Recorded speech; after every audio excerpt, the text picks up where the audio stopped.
স্বার্থপর এই দুনিয়া, খোদার কসম কারো জন্য থামে না, বড় স্বার্থপর।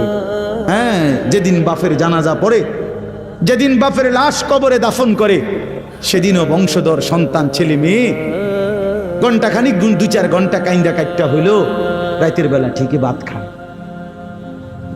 হ্যাঁ, পাশের ঘর থেকে খানা আনে, বাবারা ঠিকই খায়। স্বার্থপর দুনিয়াতে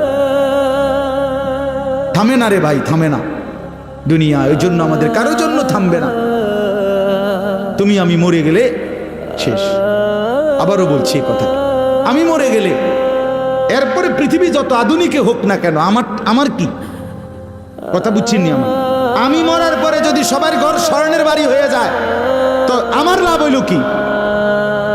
আমার মৃত্যুর পরে যদি সব মানুষ আধুনিক হইয়া সাঁদের দেশেও জায়গা, আমার ফায়দা কি? আমি তো না,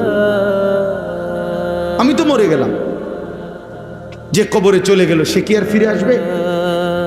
আল্লাহ আমাদেরকে বুঝ দান করেন।